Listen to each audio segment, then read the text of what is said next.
Get ready to master your life and achieve your dreams with Lifestyle Mastery, the show that will transform the way you think about personal development, business, and entrepreneurship, and explores the fascinating world of self-improvement with the guidance of the renowned expert, Dr. Sheila Smith.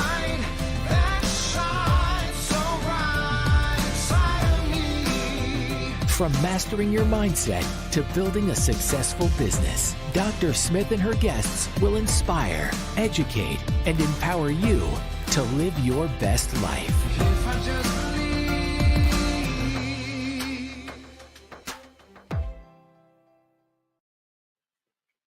Hello and welcome to Lifestyle Mastery. I am your host, Dr. Sheila Smith, and today I have a special guest for you. I think you're going to be inspired beyond belief.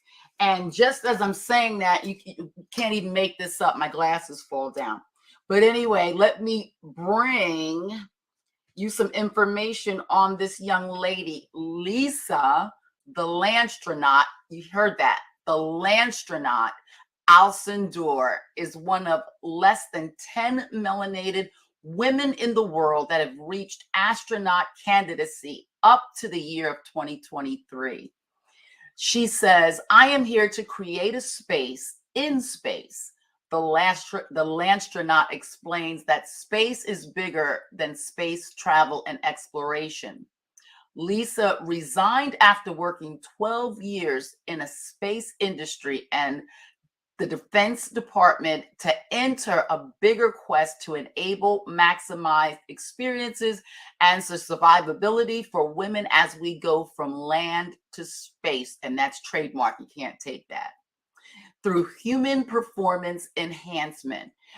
I can go on and on. I'm going to let her tell it for herself, and I'm going to bring her up to the platform. This young lady, welcome. Lady, thank you for having me. And I appreciate your energy. What you see here is the real life of me. I actually have a space station behind me, so this is like my setup, and this is what a day in my office actually looks like. Yeah, so I created my own mission control center, you can say. And this actually turns into a flight deck where I could do flight sims, by the way. So it's pretty cool. Yeah, I had to find a convenient way to basically balance my entire life. So I'm going to show you something just so you can see what the day in the life of Lisa TheLandstronaut is. So, of course, you see me raw, no makeup, no nails. It is a Monday. It is, 9:24 a.m. We're very crispy with it and very real with it. So, yes. Let's see here. I'm just going to get up and I'm going to lean forward and let's see what I grab. I have a clarinet. See, that is the absolute dichotomy. You are an astronaut with a clarinet? Yes. Okay, so you have space with the arts. How does that happen? Well, I think that to go far, you'd have to balance both. And I think when you're just a techie, it's like abiding by requirements and things like that. It's just like I feel like many people don't understand the difference between science and engineering.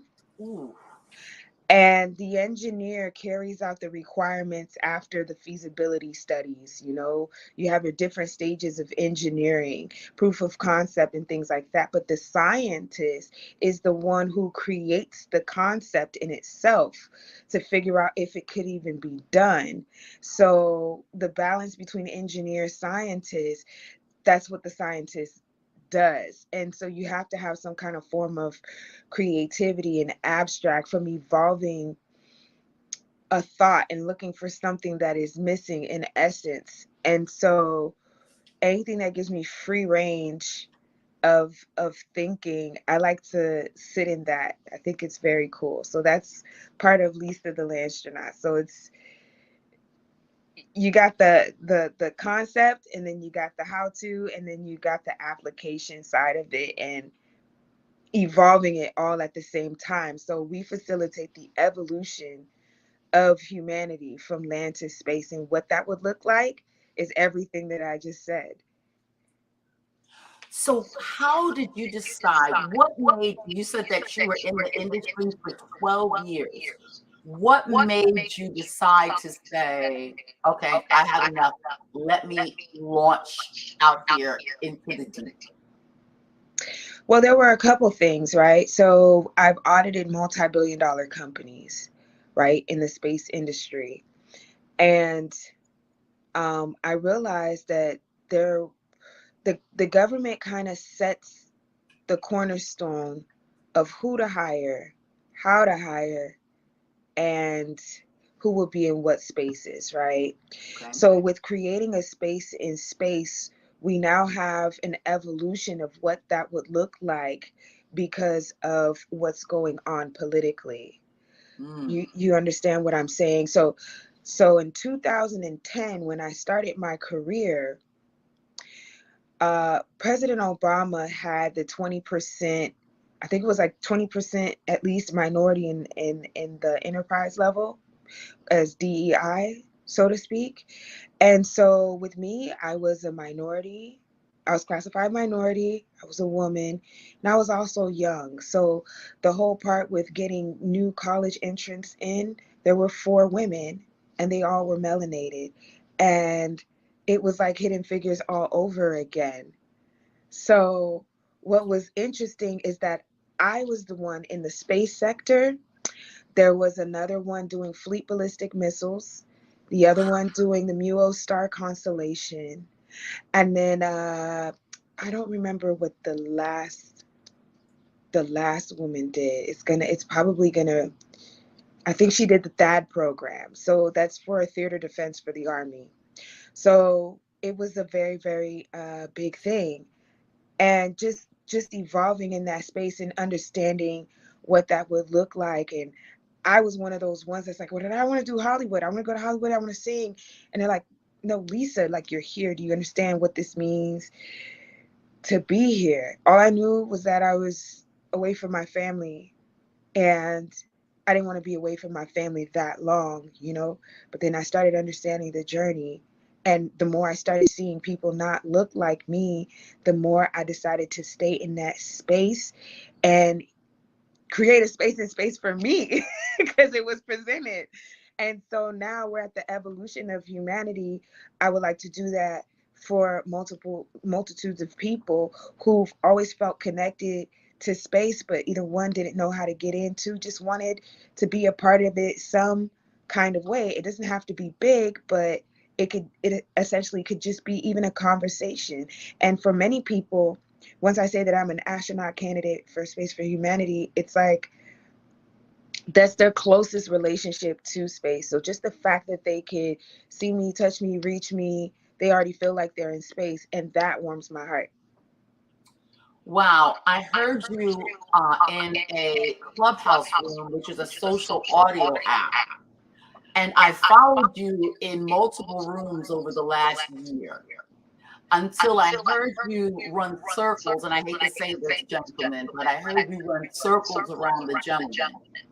And that is what made me take a pause, because the things that you were speaking were literally out of this world.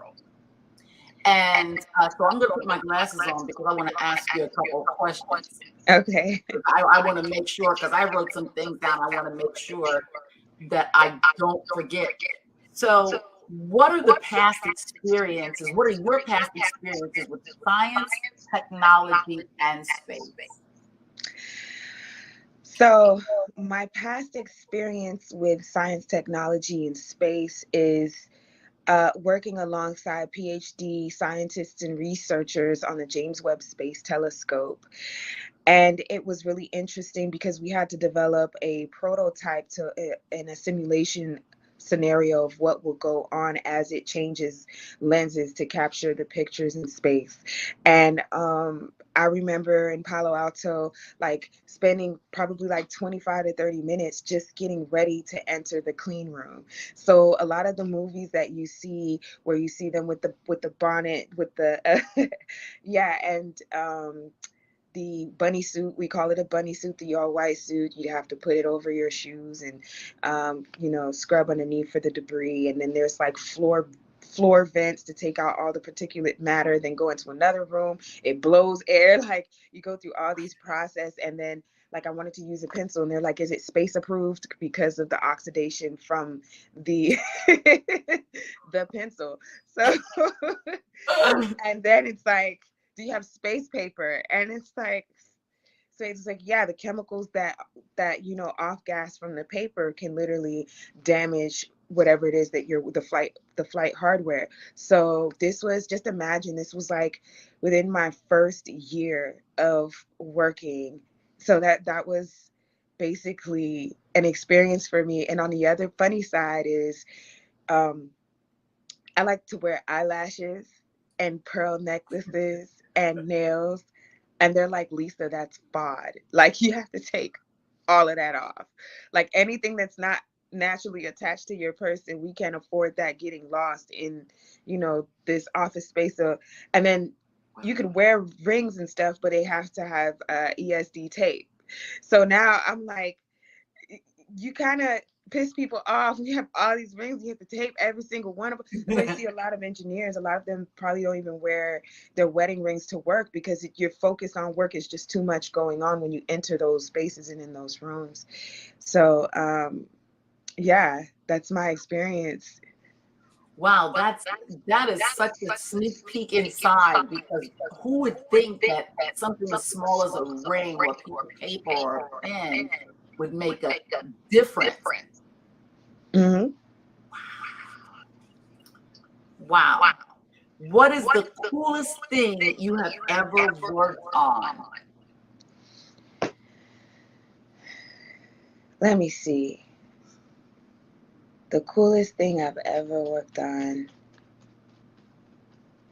I think it was the engine fluxes for the RS 68 rocket engine. So basically, and it was the coolest thing because right after that same day when I audited it, that's the same day Hidden Figures came out in the movies, and I wanted to go see it.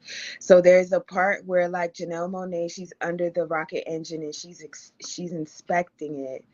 And at that time, I was working with Aerojet Rocketdyne, and literally that's what I was doing. Like, I was auditing the engine fluxes. So it was pretty crazy. So just because of that narrative, I think it's probably the coolest things I've worked on, because I could like directly connect and understand what was going on. Wow. Was that the time when her shoe got stuck? I don't remember. All I remember was she was underneath the rocket engine nozzle, and she was like looking up into and inspecting it, and she had her notes. So there's a lot that goes into the inspection part of it, because you think about it, you have liquid hydrogen and liquid oxygen coming through it, and so it has to be coated correctly to have flame resistant properties, or the nozzle itself could like burn up. So it's a very, very critical and important process to do what she did. But it's like one of those things, like, I wonder if people really know this, like. No. No. Yeah. That's why I'm asking you probing questions, because when I think of the movie and you're comparing the things that you're doing to what was in that movie, I want people to realize that these are some of the things that you are literally and physically doing. Yeah. So the fact that she had to go to school for engineering is very important, because she can have like all the technical abilities, but then to be ABET accredited is something totally different. So I could only go to a certain part, and I had to get certified in metallurgy. So I literally, while working, had to get certified in learning in real time, just like her. So it goes even different. It's like, I want you on this project, and you're like, but I'm doing this over here. But then you have to like figure it out essentially. And you have to go to school and go to work and be able to balance it all. So I'm like one of those walking people that are used to doing so many things, because it's like, go learn it. Okay. Certification in electronics. Okay. Go learn it. And it's like, okay, certification in metallurgy. You got to learn oxidation of metals, corrosion, like all these different things, um, how they interact with other metals or environmental situations. So you're kind of like, wow. But you're doing it. You're doing it, and you're doing it amazing. So, when you brought out the clarinet, that is such an opposite, the complete opposite of anybody that I've ever seen in engineering and science. My husband is an engineer. He was a pilot in the Air Force. So I know his personality. So for you to have an artsy kind of background, it's just so amazing to me. And I love that. So talk about that. The art side? Yes. Wow. So Bring I it did back. ballet, tap, and jazz. Yes. Right? But then I also studied Lindy Hop. Let's see. I drew, I think it was like an art fair. We had an art class, and I drew something, and they're like, I'm going to submit your art to the art fair in the county. And I was just like, okay. And they submitted it to the fair, and then I won first prize. And I didn't think really nothing of it, because that was the first time I like sat down and really drew. And then the same thing happened again. So I was at the Cultural Arts Center, and then during the summer I drew. They were teaching us how to draw with pencil, and the different hues of the pencil and the angles and stuff to draw. So I ended up drawing a mummy, and it was a straight copy just from me looking at it, and it ended up in the art show. And so that was the second time I focused on something to draw. And it's so crazy. I was like so inside of the arts. I learned jazz. I went to a performing arts jazz program. So I learned, I don't know, it's just like, they're like augmented seven, diminished fifth, da da da da da, like charts, like you like reading charts. Like, then I get older, I'm reading flight charts. Like, I'm still reading charts, but they're like totally different. So art literally in your life imitated what you were going to eventually become. Pretty much, because it's like, so do you understand hidden figures, the term hidden figures? No. Break it down. Okay, so when you're flying, there's points of reference where you can look for a figure within wherever you're. So there's a lighthouse, or there's a point of reference within, but then it could change based off of the orient that you're coming in at, right? It just depends. So you would have to look at these hidden figures while you're landing or in your flight path to understand where you're at. So there's hidden figures in notes in music. When you listen to chords, like you can hear these hidden notes, and you be like, okay, we're on this scale. Like while you're improvising, there's so many things that have hidden points, of reference for you to come to center. And really, when I look at hidden figures, like that's what it means to me. Like there's this reference point of who you are. Yeah, so that's what I see it as. That is that's amazing to me. That is so amazing to me. So what are you focused on as of right now? What are you doing? So I'm creating a space in space in real time. That's what I'm doing. The name of the corporation that I'm building out is LifeStyle. And I had decided to go full on corporation and skip the small business side of it.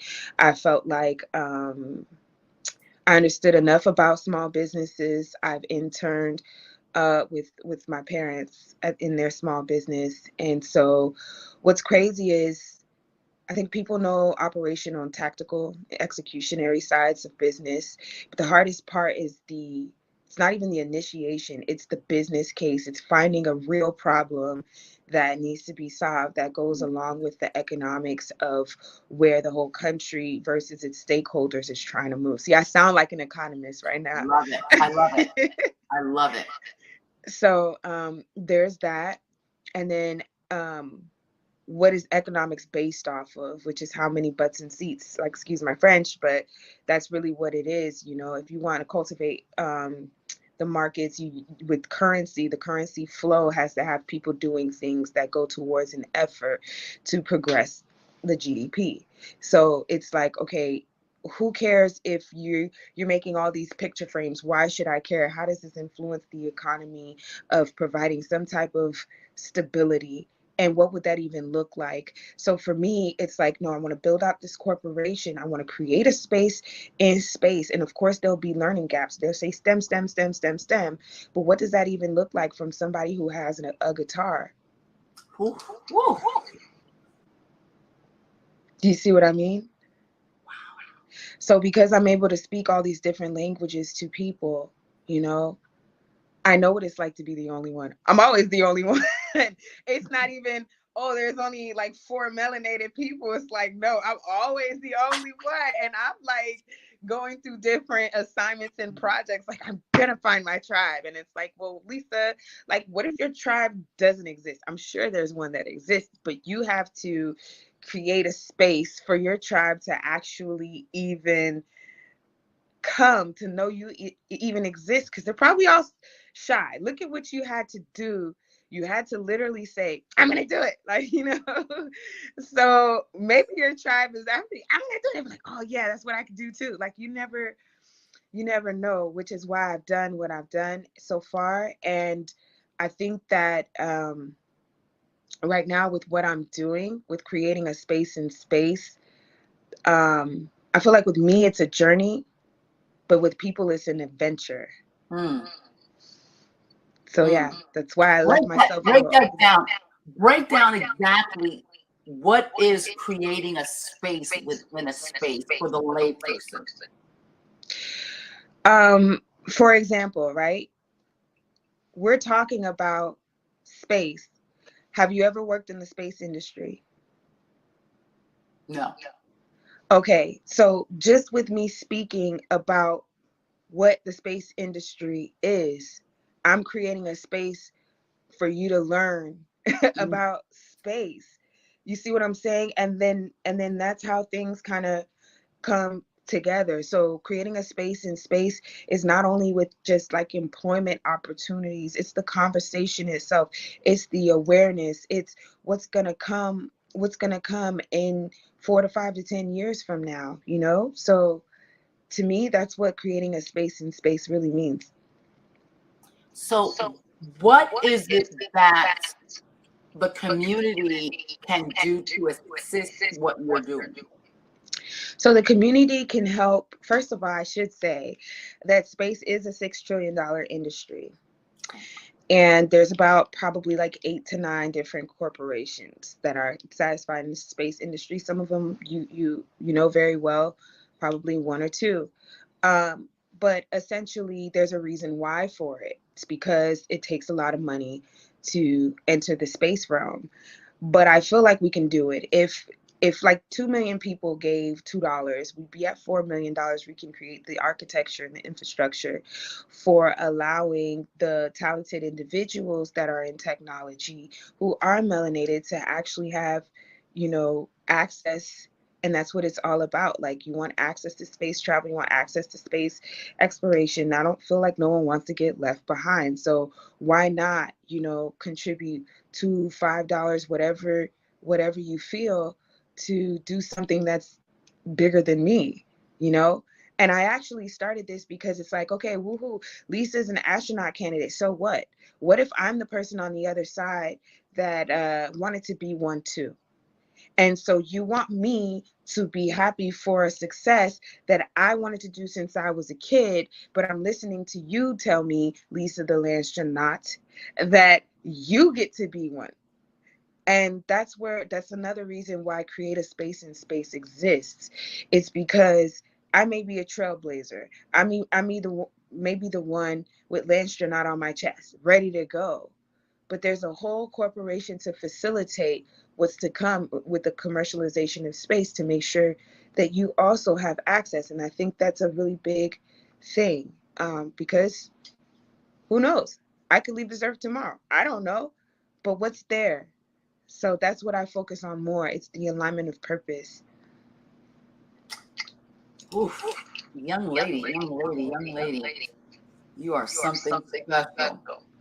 What is the hardest thing that you have done in your journey thus far? The hardest thing that I've done is, if I could say one thing, asking for help. Oh, okay. That is the most difficult, because like when you're a trailblazer, it's like, I don't care who wants to come or who wants to stay, I'm going anyway, and I'm gonna just oh, you don't want to do this, I'm gonna read here, I'm gonna do this, I'm gonna and it's like you're still gonna hit a wall. If you wonder why nothing is happening, it's because you're gonna smack into a wall. Because the one thing about Earth you still didn't figure out yet, and it's that everyone is a fractal of each other, whether you don't like them or you do. So either way, someone is impacted by you and your decisions. So you would need to be understanding that it still would take a community to cultivate your vision, or you're blind. That is so true. We need each other. And it is hard for type A personality people to ask for help. It's very And the hard. thing is, I wouldn't want to say type A. It's more like people who just take initiative. Like it's like when you're fixated on something. It's like a baby seeing cookies. They don't care if a cliff is right in front of it. They see cookies. They will crawl.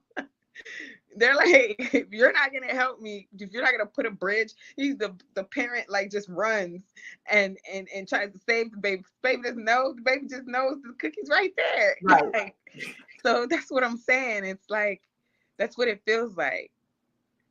So what do you want? What are you actually, for the person that has never heard anything about space and they're donating to this great cause? What exactly are you building so that they will know and that they will have like an invested interest to want to get you there to that end goal? Yeah, absolutely. What people may not know is that the beginning architecture and how you build the company actually sets the tone for where you're going. For example, if you have, the foundation of a house, if you only put a certain amount of slab, you're only going to get a certain amount of house. Cool. So the $2 million kind of assures that the house is built on enough foundation, and the beginning architecture of a company also can make or break you. So we would need to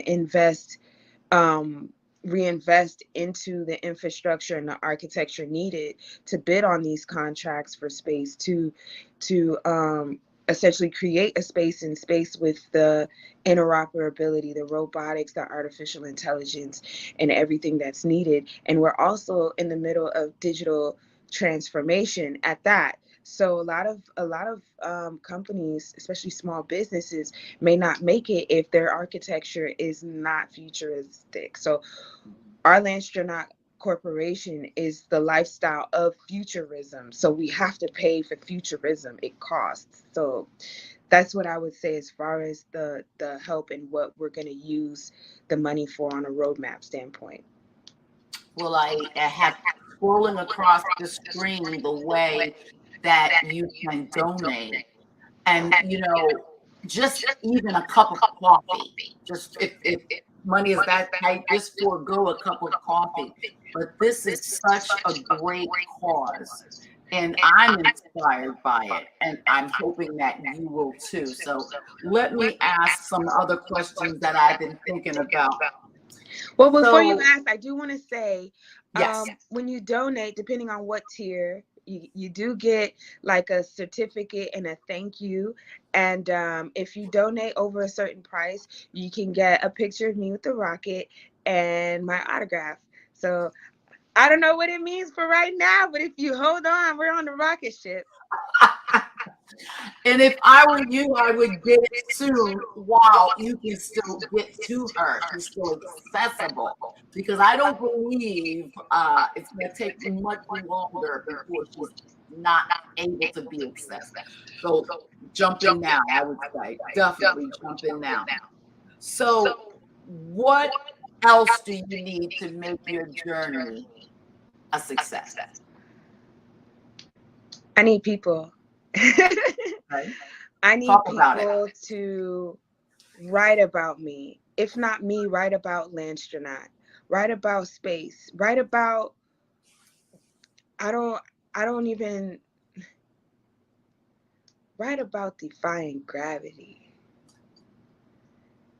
Like that's what we do. Go deeper. Go deeper. As far as the help, Yes. So when I mentioned gravity. Yeah, so when I mentioned you need community or you will hit a wall. Yeah. Defying gravity, I go off of the words of Toni Morrison. You know, if you want to fly, remove the things that weigh you down. So you need people to help you fly. And when you defy gravity, you're essentially flying. So,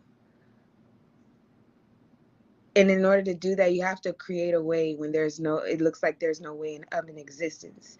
Most of the time, your biggest, how they say, your diamond, your diamond comes from tears, right? Your tears are crystals. So you have tears of joy, you have tears of sadness, you have tears of hopes and your dreams.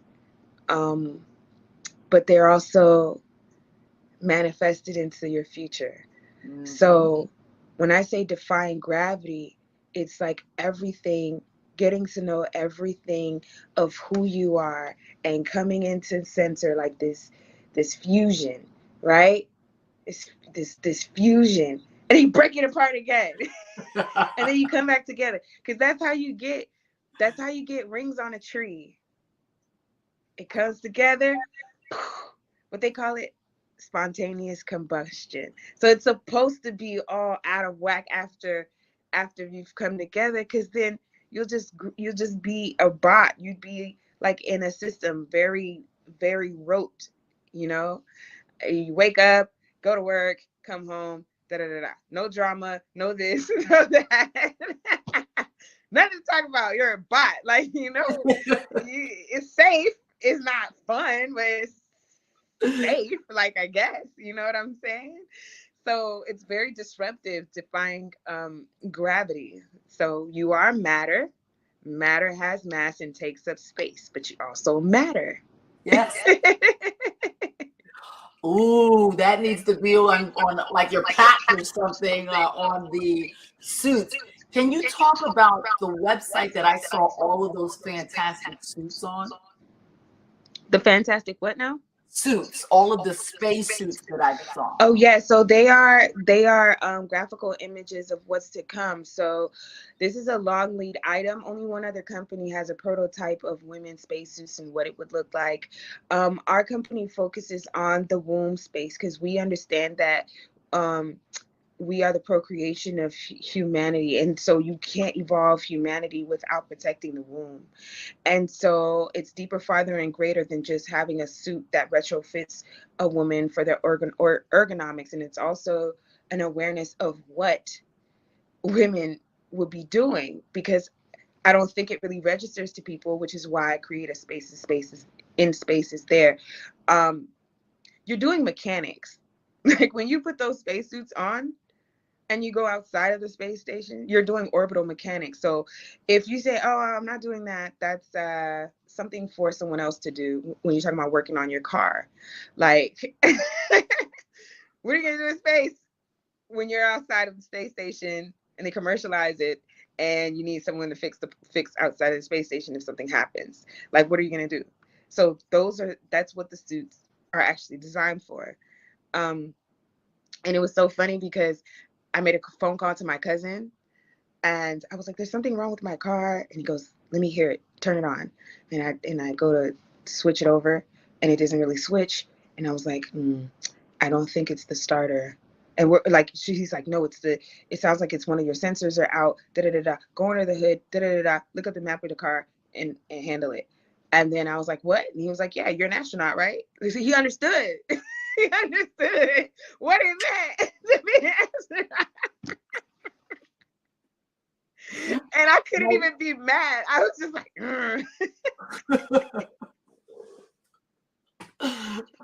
oh my goodness, the da-da-da-da. And you got it.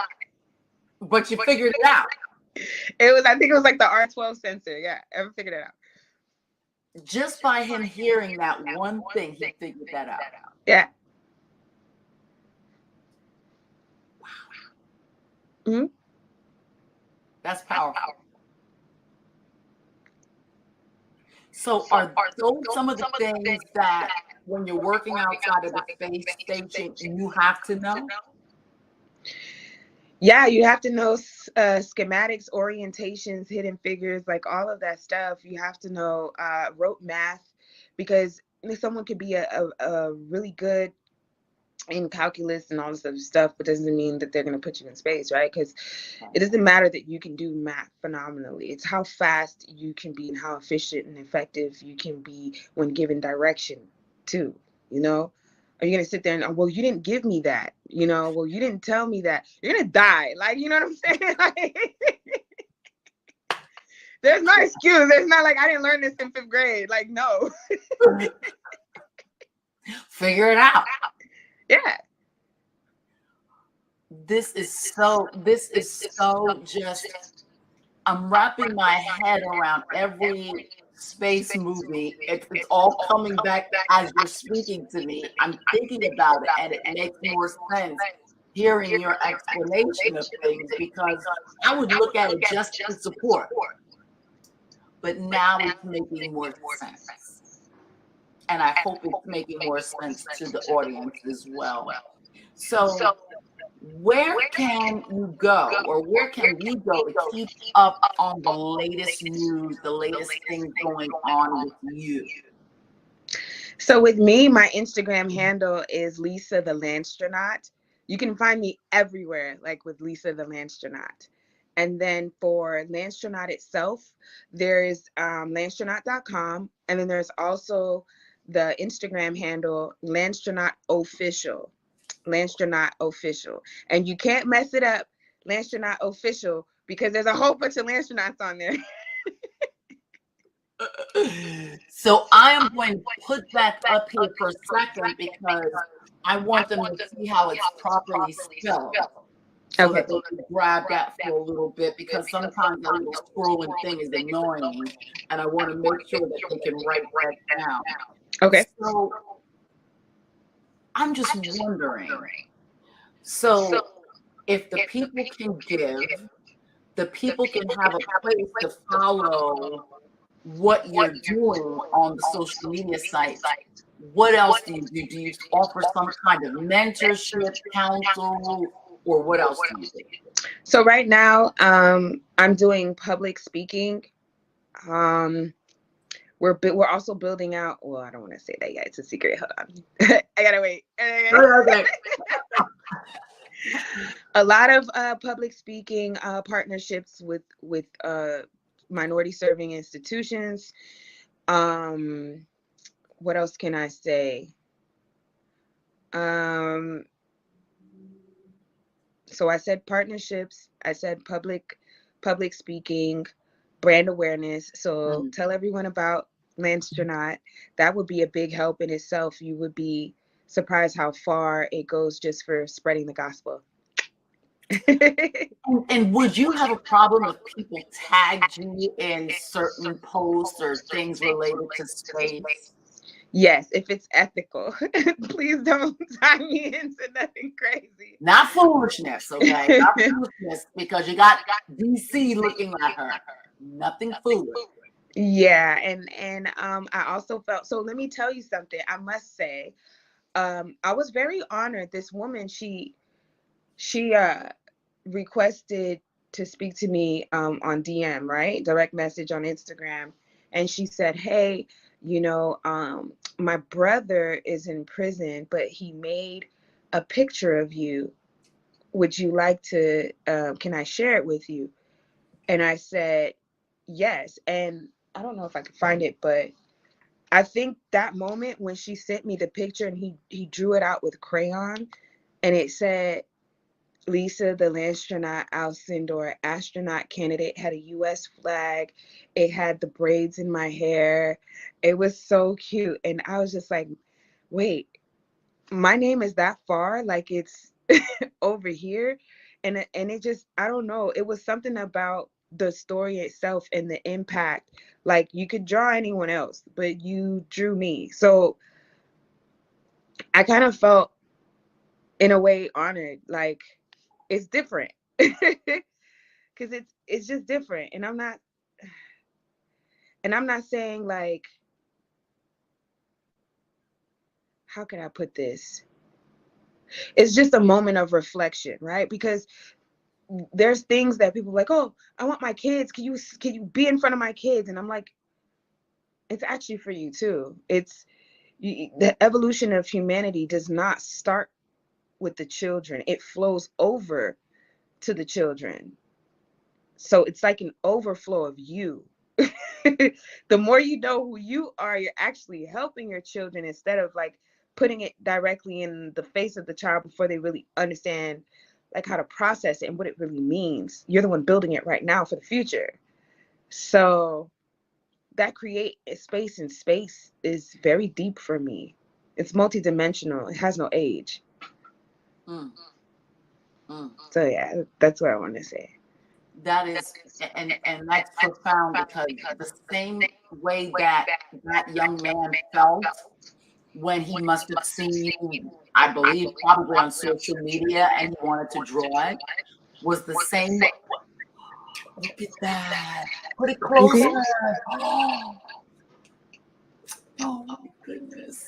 That's what I'm saying. Like when you see it, it's like he put all of it. Singer, government contractor. He put the little Haitian flag on there. Like, I was like, that's so cool. So it's getting out. The word is getting out, because to hear someone that not only sounds like you, but looks like you and doing amazing things that the average person wouldn't talk to someone like you. That's why it was so important for me to have you on, because I needed the masses to hear you and to see you. So I want to say something different, right? So the term looks like me, it's actually more impactful when people, it goes past the hue. It's like me and what I embody and what I represent and what it feels like to be that singer that has other things that they want to embark on, but was told you can only do one thing. It's the, hey, I'm a techie. Techie brains usually are at night at 2:00 in the morning on the computer. This is not a joke. This is not like a fake embodiment. This is, okay, I'm an artist. My artist side is 3:00 in the morning. Ooh, like this is we over here with the but then this, I may have a creative thought to write, but the singing, I haven't spoken enough this morning to get into my sound. So it's like, we didn't drink no tea, no water, No lemon. I'm not activated. You know what I'm saying? Because I'm over here doing this this business work over here and on an interview. So this is when I say, hey, it was 9:24 in the morning on a Monday when we started.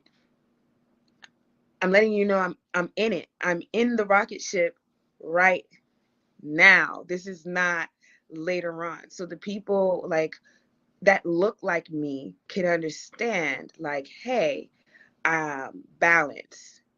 When do you do what, and how would you even be able to maneuver with all the things that you have, with all the gifts that you have? And do you really not, like, I got ice skates in my closet, I got golf clubs, I got scuba gear, like, and then I got a flight manual. So it's like, then when you do project management, right, you can fly and then dive, but you may not be able to dive and then fly. You got all the surface interval times you got to calculate between the air pressures, right? And you literally have to map it out, map your body out. Have you ever mapped your body out and where it's going, what it's doing? All right, so that's what I'm saying. Like, you go fly, then you go dive, but then in between, did you drink enough water? Because you got nitrogen up top, then you got nitrogen below the water, and then you still didn't hydrate in the middle. So you want to dry out your organs. So then you got to eat things with electrolytes and all this other stuff because you don't want to pass out underwater. Like, she is 15 women. She's every woman. Okay, I should have put that underneath the title. She's every woman. So like if I schedule my days, like if I schedule let's say I had 4 days to do something, right? And I had to fly to another part of the country, then it was for a diving effort, right? And then that's the same city where I have my production studio. Just because I have 4 days doesn't mean I can do all things, because my voice and my sound may be dry from the nitrogen. So you got to give it some time. It's not just your body. It's your body, you know, the embodiment of you in your space and where you're at and what you're doing. So the more you're aware of yourself, the better you understand what's, you know what I'm saying, going on. And I'm the healthiest, not because of, I just wanted to be, I don't want to do this, I don't want to do that, I want to make sure I'm a perfect person. No, it's because I physically could not, I can't drink coffee like that and then fly a plane, because I'm going to get dehydrated, and then it's a diuretic. So Yeah. like, there's some places that I fly, you got to go out of the flight plan. You got to go out 11 miles just to do the maneuvers. So if you get motion sickness, like, you'd have to wait on the flight path to come down. You can't just get off. You can't just get off. It's like a roller coaster. You get on it for 2 minutes.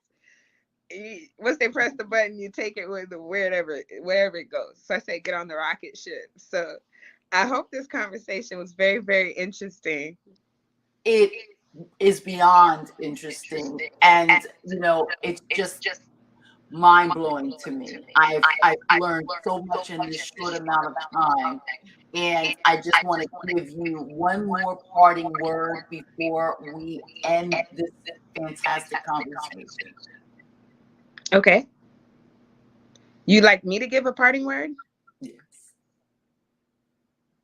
You want to be Landstronauty? Click on the link, landstronaut.com, creating a space in space, from land to space. I love it. I love it. Make sure that you click that link so that you can donate to this wonderful cause. I want to thank you, Lady Lisa, for joining us today and gracing our platform. And we look forward to seeing you next time on Lifestyle Mastery. Thank you so much for having me. You've been a pleasure. Thank you. Thank you. Bye-bye. Thanks for joining us on Lifestyle Mastery with Dr. Sheila Smith. We hope that the insights, tips, and tools shared in this episode have inspired and empowered you to take control of your personal and professional life. Remember, personal development and entrepreneurship are a journey, and we're here to support you every step of the way. Keep applying the strategies and techniques you've learned, and never stop striving for your dreams. We'd love to hear from you. Please share your feedback and success stories on our website or social media platforms. And don't forget to subscribe to Lifestyle Mastery for even more expert insights and inspiration.